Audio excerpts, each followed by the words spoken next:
ገንዘብ ለምን ከእጃችን ይጠፋል? 10 የተለመዱ ምክንያቶችን ነው ማካፈላችሁ። ሰላም ውድ የተከበራችሁ የአዲስ እውቀት ቤተሰቦች እንዴት ናችሁ? ዛሬ የምናወራው ሁላችንም በሆነ መንገድ የሚመለከተን አንድ ጉዳይ ነው። ገንዘብ ለምን ከእጃችን ይጠፋል? ደሞዛችን ወይም ገቢያችን ሲገባ በጣም ደስ ይለናል። ይህ ወር ገንዘብ አስቀምጣለሁ፣ ወጪን እቆጣጠራለሁ ብለን እናስባለን። ግን ቀናት እያለፉ ሲሄዱ ገንዘቡ የት እንደገባ ሳናውቀው ይጠፋል። ከዚያም ወሩ ሳያልቅ እንዲህ እንላለን፣ ገንዘብ የት እየገባ ነው ብለን ራሳችንን እንጠይቃለን። እውነታው ግን ገንዘብ በአንድ ቀን ብቻ አይጠፋም። ብዙ ጊዜ በትንንሽ ወጮች፣ በልምዶቻችንና በእቅድ ማጣት በቀስታ ይወጣሉ። ዛሬ 10 ዋና ዋና ምክንያቶችን እንመለከታለን። ቪዲዮውን እስከ መጨረሻ ተከታተሉት። በመጨረሻም ደግሞ ገንዘባችንን ለመቆጣጠር ቀላል የሆነ የቀን ልምዶችን አካፍላችኋለሁ። ውድ የቻናሌ ቤተሰቦች ቻናሉን ላይክ በማድረግ አብራችሁ ቆዩ። እንዲሁም አስተያየታችሁን ኮሜንት ላይ አስፍሩልኝ። ጠቃሚ ቪዲዮ ነው፣ ኢንሻአላህ ትጠቀሙበታላችሁ። ገንዘብ ከእጃችን ለምን ይጠፋል? የመጀመሪያው የምንገዛውን ነገር አለመመዝገብ። ገንዘብ ከእጃችን እንዲጠፋ ከሚያደርጉ ትልቅ ምክንያቶች አንዱ ገንዘባችን የት እንደሚወጣ አለመከታተል ነው። ዛሬ 10 ብር፣ 20 ብር ወይም 50 ብር ትንሽ መስላት ታየናለች። ነገም ደግሞ ሌላ ትንሽ ወጭ፣ ከነገ ወዲያ እንደዚሁ 10፣ 20፣ 30። በመጨረሻ ግን እነዚህ ትንንሽ ወጮች ተደምረው ትልቅ መጠን ይሆናሉ። አትርሱ ወዳጆቼ። ስለዚህ ከዛሬ ጀምሮ የምታወጡትን ገንዘብ ሁሉ መመዝገብ አለባችሁ። ምን ገዛችሁ? ለምንስ አወጣችሁ? ስንት አወጣችሁ? አስፈላጊ ነገር ነበር ብላችሁ ካወጣችሁት በኋላ መመዝገብ፣ ወይስ በድንገት የተገዛ ነገር ብላችሁ መመዝገብ አለባችሁ። ይህን ካወቃችሁ የገንዘባችሁን አጠቃቀም ለመረዳት ትልቅ መጀመሪያ ነው የሚሆነው። ሁለተኛው ደግሞ አስፈላጊና ፍላጎትን አለመለየት ነው። ገንዘብ ከእጃችን እንዴት እንደ በረካ እንደሌለው ወይም ገንዘብ ለምን እንደሚጠፋብን የምናወጣቸው ነገሮች አስፈላጊ ናቸው ወይስ ፍላጎታችንን አለመለየታችን። ሁለተኛው ምክንያት እጅግ የተለመደ ነው። እኔ ይህ ነገር እፈልጋለሁ ማለትና ይህ ነገር ያስፈልገኛል ማለት አንድ አይደሉም። ምግብ፣ መኖሪያ፣ ትራንስፖርት፣ ሌሎች መሰረታዊ ፍላጎቶች አስፈላጊ ሊሆኑ ይችላሉ።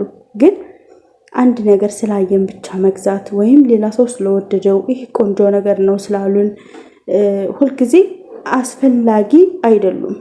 ስለዚህ አንድ ነገር ልትገዙ ስትሉ ራሳችሁን መጀመሪያ 3 ጥያቄ ጠይቁት። ይህ ነገር በእርግጥ ያስፈልገኛል? አሁን መግዛት አለብኝ? አልገዛሁትም? ለምንስ? የሚለውን መጠየቅ አለባችሁ። እነዚህን ጥያቄዎች ድንገተኛ ግዥን ለመቀነስ ሊረዱን ይችላሉ። ሶስተኛው ደግሞ ሌሎችን በመመልከት መኖር። አንዳንድ ጊዜ ገንዘባችንን የሚያጠፋው ፍላጎታችን ሳይሆን ከሌሎች ጋር የምናደርገው ንጽጽር ነው። አንድ ሰው ስልክ ከገዛ፣ ልብስ ከገዛ፣ እኛም ደግሞ ያንን ሰው የምንመለከት ከሆነ እሱ ጥሩ ቦታ፣ መዝናኛ ቦታ፣ ውድ ሆነ ሆቴል ሄዶ ምሳ ከበላ እኛም ያንን ፍላጎት ከተከተልን ይህ አላስፈላጊ ነው። ምክንያቱም ገንዘባችንን እንዴት መጠቀም እንዳለብንና እንዴት ማውጣት እንዳለብን ሰዎችን ከተከተልን ምንም አናውቀው ማለት ነው። እኔ መሄድ አለብኝ እንላለን፣ ግን ሁላችንም የተለያየ ገቢና የተለያየ ኑሮ ነው የሚኖረን። ስለዚህ የሌላ ሰው ኑሮ መከተል ሳይሆን የራሳችንን አቅም በመመልከት መኖር አለብን። አራተኛው ደግሞ ገንዘብ ሲገባ መጀመሪያ መቆጠብ አለመጀመር። ብዙ ሰዎች እንዲህ ይላሉ፣ ወሩ ሲያልቅ የቀረኝን አስቀምጣለሁ። ችግሩ ግን ወሩ ሲያልቅ ብዙ ጊዜ የሚቀረው ነገር የለም። ስለዚህ በተቻለ መጠን ገቢ ሲመጣ ለቁጠባ የምትመድቡትን መጠን ቀድሞ ማስቀመጥ አለብን ማለት ነው። ትንሽም ብትሆን ችግር የለውም። ዋናው ነገር የመቆጠብ ልምዳችንን መገንባት ነው። አምስተኛው ደግሞ በድንገት መግዛት። አንድ ነገር አየን፣ እንደወደድነው ወዲያውኑ መግዛት። ይህ ድንገተኛ ግዥ ልማድ በገንዘባችን ላይ ብዙ ተጽዕኖ ሊያሳድር ይችላል። ስለዚህ አንድ አስፈላጊ ያልሆነ ነገር ልትገዙ ስትሉ ትንሽ ጊዜ አስቡበት። ነገ እንደገና ፈልገዋለሁ ብላችሁ ራሳችሁን ጠይቁት። ብዙ ጊዜ የወቅት ፍላጎት ይቀንሳል። ስድስተኛው ደግሞ በትንንሽ ወጪዎች ላይ ትኩረት አለመስጠት። ይህ ትንሽ ገንዘብ ነው ብለን ብዙ ጊዜ እንዘነጋለን፣ ግን ትንሽ ገንዘብ ተቆጥራ ወይም ተጠራቅማ ነው ብዙ የምትሆነው። ግን ትንሽ ወጪዎች በየቀኑ ቢደጋገም በወር መጨረሻ ላይ ትልቅ ድምር ሊሆኑ ይችላሉ። ለምሳሌ በየቀኑ የምታወጡት ትንሽ ወጪዎች አሉ። ከዚያም በሳምንት ስንት እንደሚሆኑ ተመልከቱ። ከዚያም በወር አስቡት። ይህን ስታዩት ገንዘብ በቀስታ የሚወጣው መንገድ በግልጽ ታዩታላችሁ። ሰባተኛው ደግሞ የወር በጀት አለመኖር። ገንዘብ እንደሚገባ ብቻ ማወቅ አይበቃም፣ የት እንደሚወጣም ማወቅ አለብን። በጀት ማለት ገንዘባችን ከመጣ በኋላ በየቦታው መበተን ሳይሆን አስቀድመን የምንመድበው እቅድ ነው። ለምሳሌ የቤት ወጪ፣ የምግብ፣ የትራንስፖርት፣ የቁጠባና ሌሎች አስፈላጊ ወጪዎች በጀት መደረግ አለባቸው። ገንዘብ እንዲመራህ ሳይሆን አንተ ወይም አንቺ ገንዘብን እንዴት እንደምትመሪው ማሰብ ወይም ማቀድ አለብሽ። ስምንተኛው ደግሞ በዕዳ ላይ በቀላሉ መመስረት። አንዳንድ ጊዜ ዕዳ መውሰድ አስፈላጊ ነው፣ ግን ዕዳን ደግሞ እንደ መደበኛ የገንዘብ መፍትሄ መጠቀም ችግር ሊፈጥር ይችላል። ዛሬ ያጣነውን ችግር በዕዳ እንፈታለን፣ ነገር ግን ነገ ደግሞ ያንን ዕዳ ለመክፈል ሌላ ወጪ ይጨምርብናል። ስለዚህ ዕዳ ከመውሰዳችን በፊት ምክንያቱንና መክፈያውን እና በእውነት መክፈል እንዴት እንደምንችል ብለን ራሳችንን በጥንቃቄ ማሰብ አለብን ማለት ነው።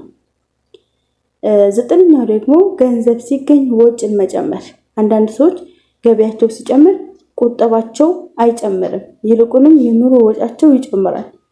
ትንሽ የተሻለ ገቢ መጣ፣ የተሻለ ስልክ፣ የተሻለ ልብስ፣ የበለጠ ውድ መዝናኛና በመጨረሻ ደግሞ ቁጠባ እንደነበረ ይረሳል። ቁጠባ ማለት ነው። ገቢ ሲጨምር ወጪ ብቻ ከሚጨምረው ይልቅ ቁጠባን የወደፊት ግቦችንም ማሳደግ ጠቃሚ ነው። አስረኛውና የመጨረሻው የገንዘብ ግብ አለመኖር። ይህ ምናልባት ከሁሉም በላይ ወሳኝ ነገር ነው። ለምን እንቆጥባለን ብለን ማሰብ አለብን። ገንዘብ እንዲኖረኝ ብቻ የሚል ግብ በቂ አይደለም። ግን አንድ ግልጽ ግብ ካለን መቆጠብ ትርጉም ይኖረዋል። ለትምህርት ምንቆጥበው ለትምህርት ነው፣ ለቤት ነው፣ ለንግድ ነው፣ ለወደፊት እቅድ፣ ለአስቸኳይ ጊዜ። ግባችንን በግልጽ ስናውቀው ዛሬ የምንተወው ትንንሽ ወጪ ለነገ የሚጠቅሙን ትልቅ እርምጃ ሊሆኑ ይችላሉ። እንግዲህ ገንዘባችንን እንዴት እንቆጣጠር? ውድ የአዲስ እውቀት ቤተሰቦች፣ ገንዘብ ማጠራቀም ማለት ሁሉንም ነገር መተው ማለት አይደለም። ትንንሽ እቅዶችን መያዝ፣ ትንሽ ትዕግስቶችን መታገስ እና የምናወጣውን ገንዘብ መከታተል ብቻ ብዙ ለውጥ ሊያመጣልን ይችላሉ።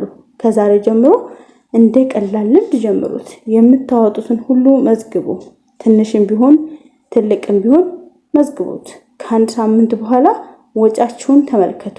ከዚያም ራሳችሁን ጠይቁ፣ ከነዚህ ውስጥ የማልፈልገው ወጭ የትኛው ነው? ከዚያ በኋላ እዚያ ነው ለውጡ የሚጀምረው። ውድ የአዲስ እውቀት ቤተሰቦች፣ ገንዘብ ከእጃችን ሲጠፋ ሁልጊዜ በቂ ገንዘብ ስላልነበረኝ ነው ብለን መደምደም የለብንም። አንዳንድ ጊዜ ችግሩ በገቢያችን መጠን ሳይሆን በገንዘባችን በምንመራበት መንገድ ላይ ሊሆን ይችላል። ዛሬ ያየናቸው 10 ምክንያቶች እንደገና እናስታውሳቸው።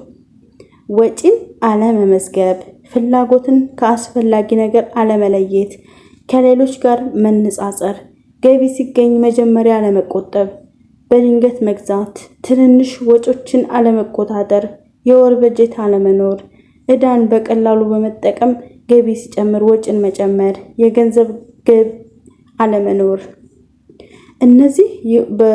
ከነዚህ ውስጥ ባንተ ወይም ባንች ላይ በጣም የሚታየው የትኛው ነው ብሎ ራስን መፈተሽ። ከታች በኮሜንት ንገሩኝ። ምናልባት ልምዳችሁ ለሌሎች ሰዎች ሊረዳ ይችላል። ስለዚህ ቪዲዮውን ጠቃሚ ሆኖ ካገኛችሁት ላይክ አድርጉት፣ ለሌሎችም ሼር አድርጉና ሰብስክራይብ አድርጉ። አዲስ እውቀት እንዳያመልጣችሁ ሰብስክራይብ ማድረግ አትርሱ። እንደገና ደግሞ በሌላ አስተማሪና ጠቃሚ ቪዲዮ እስከምንገናኝ ድረስ ሰላም ቆዩ። በጥበብ አላህ ይጠብቃችሁ። ገንዘባችሁን በእቅድ ያዙ። አላህ ለሁላችንም በረከት፣ ሰፊ ርዝቅን፣ ሲሳይን፣ ጤናን አላህ ይስጠን። በያለንበት ሁላችንም አላህ ሰላም ያደርግልን። አሰላሙ አለይኩም ወራህመቱላሂ ወበረካቱ።